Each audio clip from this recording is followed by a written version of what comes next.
পোস্ত এটা শুধু একটা ইনগ্রেডিয়েন্ট নয়, বাঙালির কাছে এটা একটা ইমোশন। আজকে আমরা বানাবো আলু পোস্ত নয়, ঝিঙে আলু পোস্ত। ঝিঙে আলু পোস্ত বানানোর জন্য আমাদের লাগছে ঝিঙে এরকম করে ছোট ছোট টুকরো টুকরো করে কাটা, খোসাগুলো পুরো একটু একটু খোসাগুলো রাখতে হবে।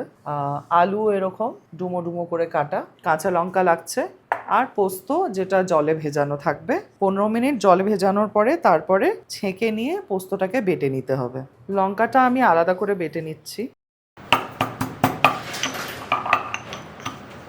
সর্ষের তেল একটু নিয়ে গরম করে ওটাতে একটু কালো জিরে আর একটা কাঁচা লঙ্কা ভেঙে দেবো।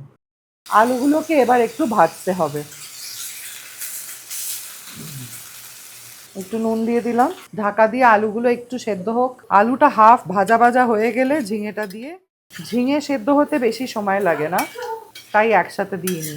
ঝিঙে আর আলু দুটোই ভালো করে সেদ্ধ হয়ে গেছে, এতে আমি পোস্ত বাটাটা দিয়ে দেবো।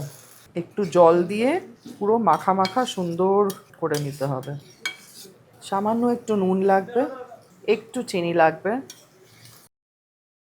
আলু পোস্ত একরকম, কিন্তু ঝিঙে আলু পোস্ত আমার তো আরও ভালো লাগে, স্পেশালি গরম ভাতের সাথে। আপনাদের কেমন লাগে কমেন্টসে অবশ্যই জানাবেন।